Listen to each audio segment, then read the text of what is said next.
ही story माझ्या वसुधा मामीची आहे. मामीचं आताचं वय 30 असेल, म्हणजे माझ्यापेक्षा 3 वर्षांनी लहान. माझ्या मामाचं आणि माझं वय जेमतेम सारखंच आहे. तो माझ्यापेक्षा 4 महिन्यांनी मोठा आहे. त्याचं आणि माझं लग्न एकाच वर्षी झालं. त्याची बायको दिसायला साधारण पण वधार शरीराची आहे. तिच्या शरीरावरील वळण हे खूपच आकर्षक आहे. तिचे शरीर 28, 22, 32 चे आहे. रंगाने सावळे आहे, पण मला खूपच मादक वाटते. झालं असं की माझं लग्न आणि मामाचं लग्न एकाच वर्षी झाले. पण जेव्हा आम्ही मुली बघायला जायचो तेव्हा मी मामीला माझ्यासाठी पाहून आलो होतो. तेव्हा मी तिला नापसंत केले होते आणि माझे लग्न शीतल नावाच्या मुलीसोबत झाले होते. नंतर मामा तीच मुलगी पाहायला गेला जिला मी नापसंत केले होते. ती म्हणजे वसुधा. ही गोष्ट जेमतेम 3 वर्षापूर्वीची आहे. मामाचं घरच्यांसोबत काही पटत नव्हतं, म्हणून तो गाव सोडून संभाजीनगरला आला. आईने त्याला आमच्या घराजवळच खोली पाहून दिली आणि काही दिवसात तो मामीला पण घेऊन आला. ती घरी एकटीच असल्यामुळे आमच्याकडे जास्त यायची. हळूहळू माझ्या बायकोची आणि तिची चांगलीच गट्टी जमली. हशी मजाकमध्ये असेच दिवस निघू लागले. माझ्याशी पण मामी चांगलेच मोकळे होऊन बोलू लागले. एक दिवस मामीकडे तिची बहीण आली. त्या दिवशी मामांनी मला त्यांचे कागदपत्रे घेऊन बोलावले. ते घेण्यासाठी त्यांच्या खोलीवर गेलो होतो. दार वाजवले. मामींच्या बहिणीने दार उघडले. मला पाहून शॉक लागल्यासारखे झाले आणि मामीला आवाज दिला. मामी आली आणि तिने कागदपत्रे दिले आणि मी कागदपत्र घेऊन मामाकडे गेलो. तो दिवस मला काही वाटला नाही, पण मुळात त्या दिवसापासून या सगळ्यांची सुरुवात झाली. कारण मामा सकाळी माझ्याकडे आले आणि बोलले की अमोल, मला 8 दिवसांसाठी कंपनीच्या कामासाठी जायचे आहे, तर मामीला काही लागल्यास मदत कर. मी बोललो, बस का मामा, करील ना. मदतशिवाय आई आणि शीतल आहेच ना. मग मी संध्याकाळी मामाला सोडायला बस स्टॉपला गेलो. त्याला गाडीत बसवले. त्याने मला काही सामान घेऊन दिले होते. ते मामीला द्यायला सांगितले होते. मामाला सोडून मी घरी मामीला सामान द्यायला आलो. दरवाजा उघडलाच होता. आतून दोघी बहिणीच्या गप्पा ऐकू येत होत्या.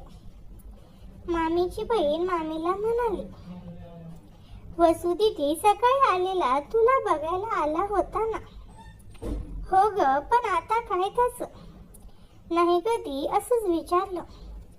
ती म्हणाली, दीदी एक विचारू. विचार ना, जीजू खुश ठेवतात का तुला? म्हणजे काय ग, फक्त माझ्यासाठी आले ते घरच्यांना सोडून इकडे? अगं तसे नाही. मग कसं? अगं रात्रीचं जसं मी ठेवत होते तसं. अगं काय ग, सोड आता मागचं. काय ग दीदी, सांग ना. मीनू, खरं सांगू का? अगं ते ठेवतात खुश, पण प्रॉब्लेम असा आहे की ते 5 मिनिटातच टिकतात आणि झोपतात. माझा तेवढ्यात भागत नाही. मग पूर्ण वेळ मी एकटीच झोपते. मग कधी हाताने तर कधी कशाने तरी सुंदर वेळचा अनुभव घेते. तू सांग आता कसं करू? मी आली ना ताई, आता सगळं ठीक होईल. आणि बहुतेक तिने मागून तिला स्पर्श करत तिच्या व्यक्तिमत्वांना धावले. कारण मला थोडं आय सोड ना असा आवाज आला. मामीचा आवाज आला, अगं सोड ना, येईल कुणी आपल्याकडे, रात्र पडलेली आहे. ती म्हणाली, अगं कोण नाही येणार आता. मामी म्हणाली, थांब थोडा. माझा त्यांना पाहण्यासाठी जीव कासविसा होत होता. त्यांना पाहण्याची जागा शोधत होतो. शोधल्यास देव सापडतो. जागा काय? त्या दरवाजाला एक होल होता. मी लगेच होलमधून बघितले तर सीन पूर्ण दिसत होता. मामी सोफ्यावर पडली होती आणि तिची बहीण तिची साडी बाजूला करत होती. मला तर असं वाटत होतं की मी जसं तशी व्हिडिओ पाहतोय. इकडे माझी भावना पूर्ण दाटून आली होती. मामीच्या बहिणीने तिचे तोंड मामीच्या नको त्या ठिकाणी टेकवले आणि तोंडाने सुंदर वेचा अनुभव देऊ लागली. तशी मामीची घालमेल वाढली. मामी जोरजोरात सुस्कारे सोडू लागले. स्वतःच्या हाताने तिच्या व्यक्तिमत्वांना स्पर्श करू लागले. तिच्या बहिणीने इकडे जोरजोरात तोंडाने सुंदर अनुभव देत होती. मामीने झटक्याने तिचे कवर बाजूला गेले आणि मादक आवाज करू लागली. प्रिये अजून जोराने अनुभव अशी ओरडू लागली. तिच्या अशा आवाजाने मामीची बहीण आणखी जोरजोरात मामीला तोंडाने सुंदर वेचा अनुभव देऊ लागली. त्यांच्या या झटापटीत मामीचा स्वतःवरील ताबा सुटला. बहुतेक ती आता होती खूप तयार झाली होती. आवाजही वाढत चालला होता. मामीचा असा अवतार पाहून माझा जीव पाणी पाणी झाला आणि माझ्या शरीरामधून गरम वाफ निघत होती. मामी आणि तिच्या बहिणीचा तो अवतार पाहून माझ्या अंगात एक वेगळीच वीज संचारली होती. दरवाजाच्या त्या छिद्रातून जे दिसत होतं ते एखाद्या चित्रपटापेक्षाही जास्त थरारक होतं. मामीचा तो सावा रंग आणि तिचे ते वळणदार शरीर त्या मंद प्रकाशात अधिकच मादक दिसत होतं. तिची बहीण मीनू पूर्णपणे रंगात आली होती. मामीच्या तोंडातून निघणारे ते सुस्कारे आणि अजून असे शब्द ऐकून माझ्या संयमाचा बाण सुटत चालला होता. मामा 5 मिनिटात झोपतो हे ऐकून मला नवल वाटलं. पण त्याचवेळी मनात एक विचार चमकून गेला की मामीच्या या गरजा पूर्ण करण्यासाठी मी तिथे का नसावे. अचानक मीनूने मामीला आपल्या कुशीत घेतलं आणि दोघी सोफ्यावरून खाली असलेल्या चटईवर लोळू लागल्या. मामीची साडी पूर्णपणे अस्ताव्यस्त झाली होती. मीनूने मामीच्या मानेवर आणि खांद्यांवर आपले ओठ टेकवले. तशी मामी अधिकच शहारली. मामीने डोळे घट्ट मिटून घेतले होते आणि ती मीनूच्या केसात हात फिरवत तिला स्वतःकडे खेचत होती. मला वाटलं आता मी इथून निघून जावं, नाहीतर पकडला गेलो तर अनर्थ होईल. पण पाय तिथून निघायला तयार नव्हते. तितक्यात मामीचा आवाज आला, मीनू बस ग, मला खूप वेग वाटते, कुणी येईल. मीनू हसून म्हणाली, ताई अमोल दादा तर मामांना सोडायला गेले.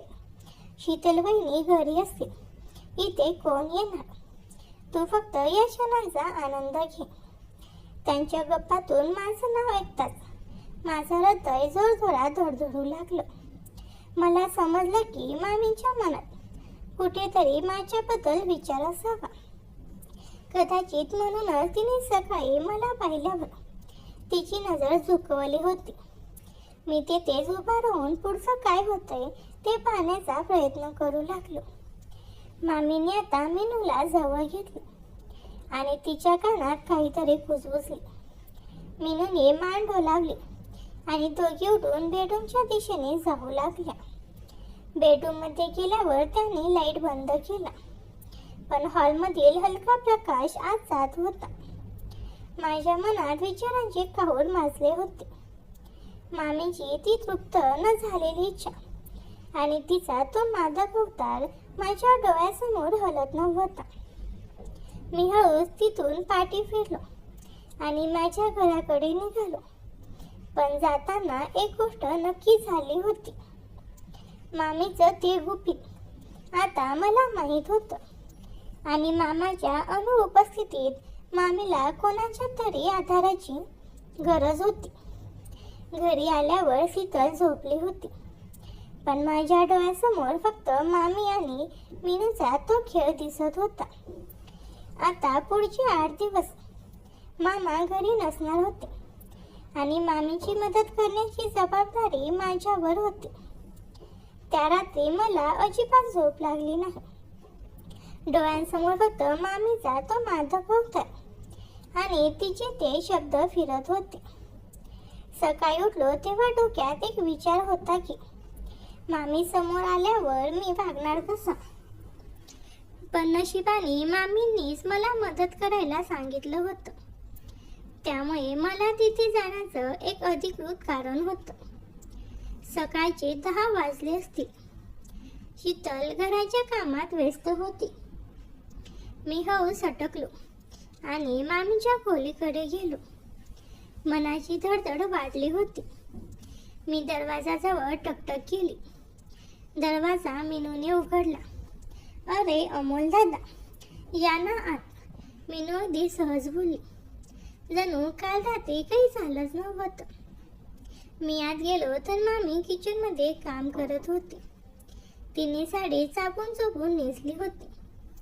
पण काल रात्रीचा तो विस्कटलेला अवतार माझ्या डोळ्यासमोरून जात नव्हता. मला पाहताच मामी थोडी अडखळली. त्याचे हात थरथरले. काय अमोल, सकाळी सकाळी आलास? काही काम होतं का? मामीने विचारलं. पण तिची नजर माझ्या नजरेला भिडत नव्हती. हो मामी, काल मामाने सामान दिलं होतं, ते द्यायला आलो होतो.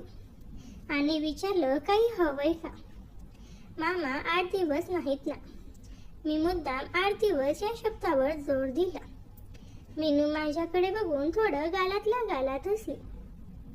तिला कदाचित अंदाज आला होता की काल रात्री मी बाहेर उभा होतो की काय. ती म्हणाली, ताई अमोल दादा आले तर त्यांना चहा दे ना, मी जरा बाहेरून येते. मीनू बाहेर गेल्यावर रूममध्ये एकदम शांतता पसरली. मामी चहा करत होती आणि मी सोफ्यावर बसलो होतो. अगदी त्या सोफ्यावर जिथे काल रात्री मामी लोळत होती. माझा हात चुकून सोफ्याच्या त्या कोपऱ्याला लागला जिथे मामीचं डोकं होतं. मामी चहा घेऊन आली आणि माझ्याजवळ उभी राहिली. तिचा तो 28, 22, 32चा बांधा जवळून बघताना माझं भान हरपत होतं. मी चहाचा कप देत असताना आमचे हात एकमेकांना स्पर्शले. मामी एकदम शहारली. अमोल, हात खूप गरम आहे तुझा, तब्येत ठीक आहे ना? तिने काळजीनं विचारलं आणि आपला हात माझ्या कपाळावर ठेवलं. तिच्या स्पर्शाने माझ्या शरीरात करंट धावला. मी तिचा हात पकडला आणि खाली न उतरवता हळूच दाबला. मामी एकदम गप्प झाली. तिने डोळे मोठे करून माझ्याकडे बघितलं. तिच्या डोळ्यात भीती नव्हती, तर एक प्रकारची ओढ होती. मामी, काल रात्री मी इथेच होतो. दरवाजाला होल उघडा होता. मी अगदी हळू आवाजात तिच्या कानाजवळ जाऊन बोललो. हे ऐकताच मामीचा चेहरा पूर्ण लाल झाला. तिला काय बोलावं सुचेना. ती थरथरू लागली. अमोल, ते काही नाही. मीनू उगीच मस्करी करत होती, ती अडखळत बोलली. मी तिचा दुसरा हातही पकडला आणि तिला स्वतःकडे थोडं ओढलं. मस्करी होती की तुमची गरज मामी. मामा 5 मिनिटात झोपताच हे ऐकून मला खूप वाईट वाटलं. म्हणून विचार केला की 8 दिवस मामांची उणीव मी भरून काढली तर. मामीने खाली मान घातली. तिचे श्वास जोरात चालू झाले. अमोल, हे चुकीचं आहे. शीतल आहे, घरचे आहेत, कुणालाच कळणार नाही. मामी, जसं काल कुणाला कळलं नाही तसंच आजही. असं म्हणून मी हळूच तिच्या कमरेवर हात ठेवला. साव्या रंगाची ती त्वचा इतकी मऊ होती की मला वेळ लागायला बाकी होतं. मामीने एकदा माझ्याकडे बघितलं. तिच्या डोळ्यात आता तीच मादकता होती जी काल रात्री दिसली होती. तिने हळूच माझं डोकं आपल्या छातीवर धरलं आणि एक मोठा सुस्कारा सोडला. अमोल, आवर स्वतःला. मीनू येईल आता. पण तिच्या त्या आवरमध्ये नका आवरू असा संदेश होता. तिने मला विरोध करण्याऐवजी स्वतःला पूर्णपणे माझ्या स्वाधीन केलं होतं. मामीच्या त्या स्पर्शाने आणि तिने मला जवळ घेतल्याने आता मागे फिरण्याचा प्रश्न नव्हता. मामीचे शरीर एखाद्या तप्त शलाकेसारखे शारले होते. तिने जरी मीनू येईल असे म्हटले होते तरी तिचे हात माझ्या पाठीवर घट्ट होत होते. तिच्या शरीराचा तो वळणदार आकार माझ्या शरीराला स्पर्श करत होता आणि त्या 28, 22, 32च्या मादक शरीराचा अनुभव मी प्रत्यक्षात घेत होतो. मी मामीच्या कानापाशी गेलो आणि कुजबुजलो. मीनू येईल तोपर्यंत आपल्याकडे वेळ आहे मामी. आणि तिला कळलं तरी तिला काही वावट वाटणार नाही, कारण काल तीच तुझी भूक भागत होती ना. हे ऐकल्यावर मामीने मान वर केली आणि माझ्या डोळ्यात पाहिले. तिच्या डोळ्यात आता लज्जा कमी आणि ओढ जास्त होती. तिने हळूच विचारले, तू खरं सगळं पाहिलंस? मी फक्त हसलो आणि तिच्या साव्या मऊ गालावरून हात फिरवला. मामीने डोळे मिटून घेतले. ती हळूच तिची साडी खांद्यावरून थोडी सरकवली. तिचे ते व्यक्तिमत्व ज्याचा विचार करून मी रात्रभर जागा होतो आता माझ्या समोर होते. मामीच्या श्वासाचा वेग वाढला होता. तिने आपले ओठ माझ्या ओठांच्या जवळ आणले आणि म्हणाली, अमोल, मामांना कळलं तर माझा जीव जाईल, पण तरीही मला आज स्वतःला रोखता येत नाहीये. मी तिला सोफ्यावर बसवले आणि तिच्यासमोर गुडघ्यावर बसलो. मी तिच्या हाताची तळवे आपल्या हातात घेतली आणि त्यावर ओठ टेकवले. मामीने आनंदाने एक सुस्कारा सोडला. मी हळूहळू तिच्या वळणदार कमरेला स्पर्श करू लागलो. तिची सावी त्वचा इतकी तजलदेर होती की स्पर्शानेच मला वेड लावत होती. तितक्यात बाहेरून कुणाच्या तरी पावलांचा आवाज आला. मामी दचकून बाजूला झाली आणि तिने पटकन आपली साडी सावरली. मीही सावध होऊन सोफ्यावर नीट बसलो. 2च मिनिटात मीनू आत आली. तिच्या हातात काही भाज्याच्या पिशवी होती. तिने आमच्या दोघांकडे पाहिले. मामीचा चेहरा अजूनही लाल होता आणि ती धापा टाकत होती. मीनू हुशार होती. तिने माझ्याकडे पाहून एक खोचक स्माईल दिली. काय झालं ताई? चेहरा इतका लाल का झालाय? आणि अमोल दादा, चहा झाला का तुमचा? मीनूने विचारले. मी उठलो आणि म्हणालो, हो मीनू, चहा झाला आणि गप्पाही झाल्या. मी निघतो आता. घरी शीतल वाट पाहत असेल.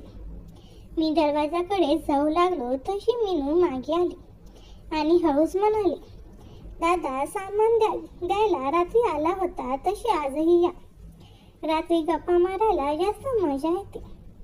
तिच्या या वाक्याने मला खात्री पडली की मीनू फक्त मामीची बहीण नाही, तर ती या खेळात माझी जोडीदार बनण्यास तयार आहे.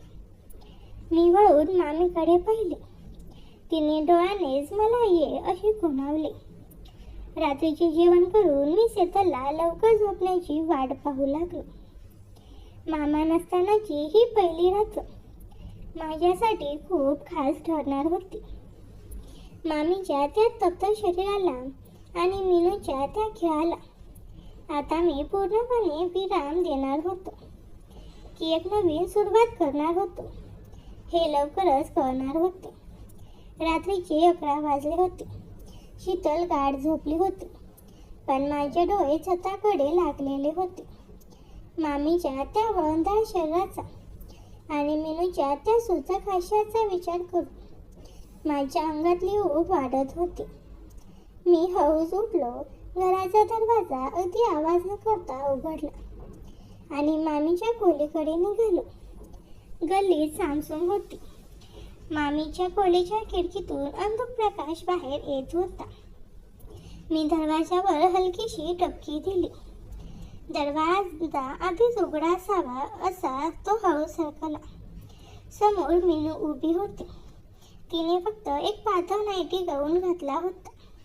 या दादा, आम्ही तुमचीच वाट पाहत होतो, मीनूने कुजबुजत म्हटले आणि माझा हात धरून मला आत ओढले. आतल्या रूममध्ये गेल्यावर माझे डोळे विस्फारले. मामी बेडवर बसली होती. तिने आपली साडी बाजूला ठेवून फक्त एक पारदर्शक परकर आणि कोलकं घातलं होतं. तिचा तो सावा रंग त्या पिवळ्या प्रकाशात सोन्यासारखा चमकत होता. मला पाहताच तिने आपली नजर खाली वळवली, पण तिच्या चेहऱ्यावर एक वेगळीच ओढ होती. अमोल, तू खरं झालास? मामीने थरथरत्या आवाजात विचारले. मी तिच्या जवळ गेलो आणि तिच्या हनुवटीला स्पर्श करून तिचा चेहरा वर उचलला. मामी, तू बोलल्यावर मी कसा नाही येणार? आणि मामानेच तर सांगितलंय की तुझी काळजी घ्यायला. माझ्या या वाक्यावर मीनू जोरात हसली. ती मामीच्या मागे जाऊन बसली आणि तिचे खांदे दाबू लागली. ताई, आता कसली भीती? दादा आलेत ना आता तुझी तक्रार दूर करायला. दादा, हिला खूप भूक लागली आहे प्रेमाची. आज हिची पूर्ण इच्छा पूर्ण करा. मी मामीच्या शेजारी बसलो आणि तिचा हात आपल्या हातात घेतला. तिचे शरीर अग्नीसारखे तापले होते. मी हळू तिच्या मानेवर आपले ओठ टेकवले. मामीने एक जोरात सुस्कारा सोडला आणि तिने तिचे डोळे घट्ट मिटले. तिचे ते 28, 22, 32चे वळणदार शरीर माझ्या हाताखाली शहारत होते. मीनूने आता मामीचे बोलके मागून हळू सैल केले. मामीने मला अडवण्याऐवजी स्वतःहून माझे डोकं आपल्या छातीवर दाबलं. अमोल, आज मला ते सगळं हवे जे मला कधीच मिळालं नाही, ती व्याकुळ होऊन म्हणाली. मी तिची कंबर घट्ट पकडली. तिची ती सावी त्वचा इतकी मऊ होती की मला स्वतःवर ताबा ठेवणं कठीण झालं. मीनू बाजूला होऊन आमचा हा खेळ बघत स्वतःला स्पर्श करू लागली होती. रूममध्ये फक्त आमच्या श्वासांचा आणि मामींच्या त्या माधव सुस्कारांचा आवाज येत होता. मामीने आता माझा शर्ट बाजूला करायला सुरुवात केली. तिचे हात थरथरत होते, पण त्यात वेगळी जिद्द होती. तिने माझ्या डोळ्यात बघून विचारलं, अमोल, मला मध्ये सोडून तर नाही ना जाणार? मामीच्या त्या शब्दाने माझ्या मनातील उरली सुरली भीतीही संपली होती. मी तिला घट्ट मिठीत घेतले. तिचे शरीर माझ्या छातीला स्पर्श करत होते आणि तिचे ते उष्ण श्वास माझ्या मानेवर आदळत होते. मीनू आता पूर्णपणे रंगात आली होती. तिने बेडवरची चादर नीट केली आणि मामीला हौस तिथे आडवे केले. मामीचा तो 28, 22, 32चा देह त्या प्रकाशात एखाद्या शिल्पासारखा दिसत होता. मी तिच्या बाजूला जाऊन बसलो आणि तिच्या शरीरावर प्रेमाने हात फिरवू लागलो. तिची त्वचा इतकी मुलायम होती की हात घसरत होता. मामीने आता कसलीही संकोच न बाळगता मला स्वतःकडे ओढले. मामींच्या त्या 5 मिनिटाच्या संसारापेक्षा तिला आता काहीतरी वेगळे आणि दीर्घकाळ टिकणारे हवे होते.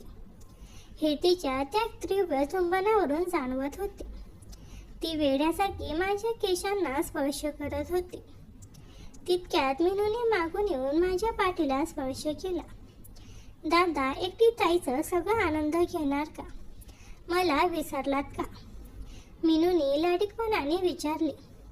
मी तिलाही जवळ घेतली. आता बेडवर आम्ही तिघे होतो.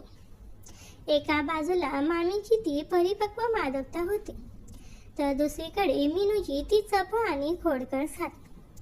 मामीने मीनूचा हात धरला आणि तिलाही आपल्या जवळ ओढले. काल रात्री जो खेळ त्या दोघी बहिणी खेळत होत्या, आज मी त्यातला मुख्य नायक होतो. मामी आता पूर्णपणे मोकळी झाली होती. ती स्वतः तिचे राहिलेले कपडे सैल करू लागली. तिने माझ्या कानात कुजबुजत म्हटले, अमोल, आज इतका त्रास दे की मी उद्या चालू शकली नाही पाहिजे. मला विसरायचं की मामा नावाचं कोणी आयुष्यात आहे. तिचे ते शब्द ऐकून मी अधिकच जोमात आलो. मी मामीच्या त्या वळणदार कमरेला आपल्या हाताने विखळा घातला आणि तिला खऱ्या सुखाचा अनुभव देऊ लागलो. मामीचे सुस्कारे आता वाढले होते. तिचे पाय बेडवर आडपत होते. मीनू आमच्या या खेळामध्ये बघून स्वतःला सावरत होती आणि मधूनच मला साथ देत होती. रात्र वाढत होती आणि खोलीतल्या त्या उष्णतेने आम्ही तिघेही न्याहून निघालो होतो. मामीच्या चेहऱ्यावर आता एक प्रकारचे समाधान दिसत होते, जे कदाचित गेल्या 3 वर्षात तिला कधीच मिळाले नसेल. तिच्या त्या मादक आवाजाने आणि मीनूच्या सोबतीने ती रात्र माझ्या आयुष्यातली सर्वात अविस्मरणीय रात्र ठरली. माझ्या आयुष्यातली ती सर्वात धुंद रात्र होती. पण नियतीच्या मनात काहीतरी वेगळं शिजत होतं. मामीच्या भाऊपाशात मी इतका हरवून गेलो होतो की बाहेरच्या जगाचा मला विसर पडला होता. मीनू, मामी आणि मी एका अशा वळणावर होतो जिथे फक्त वासना आणि सुख होतं. अचानक खोलीच्या मुख्य दरवाजा जोरात आटपला गेला. आम्ही तिघेही दचकून एकमेकांपासून बाजूला झालो. मामीची तर भयभीतीने गाळण उडाली. तिने घाईघाईत आपली साडी अंगावर ओढून घेतली. मला वाटलं कुणी चोर आला की काय, पण समोर हे दृश्य होतं. ते पाहून माझे पाय जमिनीला घेवले. समोर मामा उभे होते आणि त्यांच्यासोबत माझी बायको शीतल होती. मामांच्या चेहऱ्यावर राग नव्हता, तर एक कुशीत हसू होतं. शीतल मात्र अगदी शांत उभी होती, जणू तिला आधी सगळं काही माहीत होतं. काय अमोल, मामांची जबाबदारी खूपच गांभीर्याने पार पाडतोयस वाटतं. मामा उपरोधिकपणे बोलले. मी थरथरत होतो. मामा, ते मी. मला शब्द सूचनाशी झाले. मामा पुढे आले आणि सोफ्यावर आरामात बसले. अमोल, तू समजतोस तसा मी साधा नाही. तुला काय वाटलं मी 5 मिनिटात झोपतो हे खरं आहे. ती तर फक्त तुला जाळ्यात ओढण्याची एक चाल होती. तुला मामी आवडायची हे मला पहिल्या दिवसापासूनच माहीत होतं. तू तिला नाकारलंस, पण तुझी नजर नेहमी तिच्यावर असायची. माझ्या डोक्यात चुकरावून गेलो. शीतल माझ्याजवळ आली आणि तिने मामाच्या खांद्यावर हात ठेवला. अमोल, तुला काय वाटलं? तू रात्रीचा बाहेर जातोस तर मला कळत नाही. तू ज्या दिवशी मामीच्या खोलीकडे गेला आणि तिथून परत आला, त्याच रात्री मामा माझ्याकडे आले होते. शीतलचे हे शब्द ऐकून मला धक्काच बसला. म्हणजे मामाने शीतलला जवळ ओढले आणि म्हणाले, म्हणजे असं की मी कुठेच गेलो नव्हतो. मी घराबाहेर पडलो आणि मागच्या दाराने तुझ्या घरी आलो. तू इकडे मामीसोबत सुख शोधत होतास आणि तिकडे मी तुझ्या शीतलला तृप्त करत होतो, जिला जे सुख तू कधी देऊ शकला नाहीस ते मी तिला या काही दिवसात दिले. मामी आणि मीनू आता शांतपणे उभ्या होत्या. मला समजलं की हे सगळं ठरवून केलं होतं. मामांना आणि शीतलला एकमेकांबद्दल आकर्षण होतं आणि माझ्यावरचा संशय टाळण्यासाठी त्यांनी मला मामीच्या मागे लावलं होतं. आता आपण समसमान झालो आहोत. अमोल, शीतल म्हणाली, तू तिकडे खुश, मी इकडे खुश. मामांना कंपनीचं कोणतंही काम नव्हतं. ते फक्त तुझ्या शीतलसोबत जाण्यासाठी रचलेलं एक नाटक होतं. त्या रात्री घराचे दरवाजे आतून बंद झाले, पण आता कोणालाच कोणाची भीती नव्हती. एका छताखाली 2 जोडपी होती, पण त्यांची नाती बदललेली होती. माझ्या मनात एकीकडे फसवणुकीची भावना होती, तर दुसरीकडे मामीच्या त्या मादक शहराची ओढ. अखेर आम्ही सर्वांनी एकमुख करार केला. जगासमोर आम्ही मामा भाचा आहोत आणि 2 साध्या सुना होते. पण बंद दाराआड मामाचा हा अदलाबदलीचा खेळ सुरू झाला होता. त्या रात्री घरातलं वातावरण पूर्णपणे बदलून गेलं होतं. सगळी गुपित बाहेर आली होती आणि आता कोणालाच कसलीच लाज उरली नव्हती. मामा सोफ्यावर बसून शीतलच्या कमरेत हात घालून तिला जवळ ओढत होते, तर मी मामीच्या शेजारी उभा होतो. मामांनी एक खोचक हसू दिलं आणि म्हणाले, अमोल, आता जेव्हा सगळं उघडच झालं आहे, तर मग हा पडदा तरी कशाला? तुला काय वाटतं, आपण हे अदलाबदलीचं प्रकरण फक्त रात्रीपुरतं मर्यादित ठेवायचं? शीतलने लाजत मामांच्या खांद्यावर डोकं ठेवलं आणि म्हणाली, हो ना, आणि तसंही मला मामांची ती 5 मिनिटाची अफवा खोटी ठरवायला खूप मजा आली. मामा तर खरोखरच खेळाडू निघाले. हे ऐकून मामीचा चेहरा थोडा उतरला, पण तिनेही मग हार मानली नाही. तिने माझा हात धरला आणि मामांच्या डोळ्यात डोळे घालून म्हणाली, बरं झालं, मग आता तक्रार कोणालाच नाही. अमोलनेही मला असा अनुभव दिलाय जो मला लग्नानंतर कधीच मिळाला नव्हता. मग सुरू झाला एक चावट आणि थरारक खेळ. मामाने सुचवलं, चला मग आज रात्री आपण कोणीही वेगळ्या रूममध्ये जाणार नाही. याच हॉलमध्ये एकमेकांसमोर आज खरा सत्यनारायण मांडूया. बघूया कोणामध्ये किती दम आहे. मीनू ही तोपर्यंत फक्त प्रेक्षक होती. ती पुढे आली आणि म्हणाली, आणि माझं काय, मी तर दोन्ही बाजूनी फ्री आहे. मला जो आवडेल त्याच्याकडे मी जाणार. मित्रांनो, पुढे कथा खूपच वेगळ्या दिशेने जाणार आहे. तुम्हाला नक्की मजा येईल. त्यासाठी चॅनलला सबस्क्राईब करा आणि कमेंटमध्ये भाग 2 लिहा. धन्यवाद.